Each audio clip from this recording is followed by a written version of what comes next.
আপনার কি সকালে ঘুম থেকে ওঠার পর হাত পায়ের জয়েন্ট শক্ত থাকে, আঙ্গুল কবজি ও হাঁটুতে ব্যথা ও ফোলাভাব অনুভব করেন?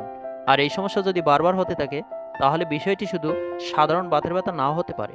এটি রিউমাটয়েড আর্থ্রাইটিসের একটি লক্ষণ হতে পারে। আসসালামু আলাইকুম। আপনাদের সবাইকে ডেইলি হেলথ অ্যাডভাইসে স্বাগতম। আশা করি আল্লাহর রহমতে আপনারা সবাই ভালো আছেন।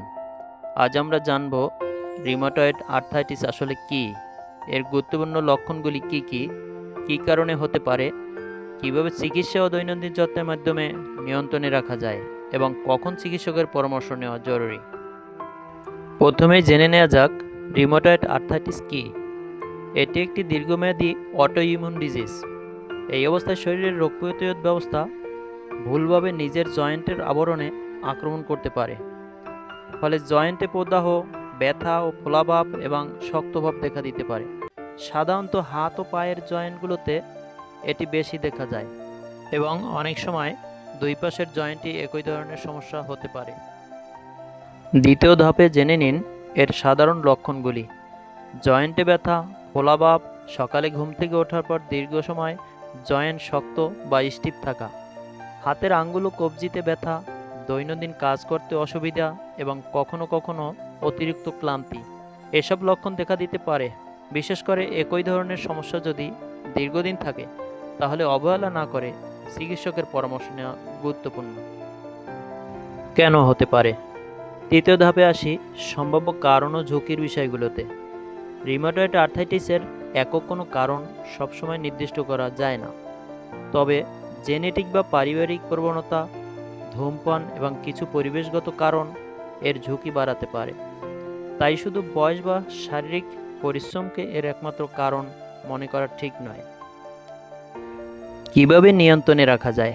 চতুর্থ ধাপের সবচেয়ে গুরুত্বপূর্ণ বিষয় হলো রিউমাটয়েড আর্থ্রাইটিসের চিকিৎসা চিকিৎসকের পরামর্শ অনুযায়ী হওয়া উচিত। রোগ নির্ণয়ের পর চিকিৎসক প্রয়োজন অনুযায়ী ওষুধ দিতে পারেন, যা প্রদাহ কমাতে এবং জয়েন্টের ক্ষতি ধীর করতে সাহায্য করে। পাশাপাশি নিয়মিত উপযুক্ত শারীরিক কার্যক্রম, পর্যাপ্ত বিশ্রাম, স্বাস্থ্যকর ওজন বজায় রাখা এবং ধূমপান এড়িয়ে চলা উপকারী হতে পারে।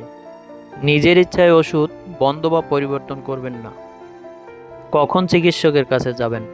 পঞ্চম ধাপটি খুবই গুরুত্বপূর্ণ। যদি জয়েন্টের ব্যথা, ফোলাভাব বা শক্তভাবে দীর্ঘদিন থাকে, বারবার ফিরে আসে, সকালে দীর্ঘ সময় স্টিফনেস থাকে অথবা ব্যথার কারণে দৈনন্দিন কাজ ব্যাহত হয়, তাহলে চিকিৎসকের পরামর্শ নিন। বিশেষ করে একাধিক জয়েন্ট একই ধরনের সমস্যা হলে দ্রুত মূল্যায়ন করা গুরুত্বপূর্ণ। প্রয়োজনে চিকিৎসকের প্রয়োজনীয় পরীক্ষা নিরীক্ষার মাধ্যমে সমস্যার কারণ নির্ণয় করেন। যত দ্রুত সঠিক রোগ নির্ণয় ও চিকিৎসা করা যায়, তত ভালোভাবে রোগ নির্ণয়ের সুযোগ থাকে। আপনার বা আপনার পরিচিত কারো যদি দীর্ঘদিন ধরে জয়েন্ট ব্যথা, ফোলাভাব, সকালে অতিরিক্ত শক্তভাব থাকে, তাহলে বিষয়টি অবহেলা করবেন না। চিকিৎসকের পরামর্শ নিন।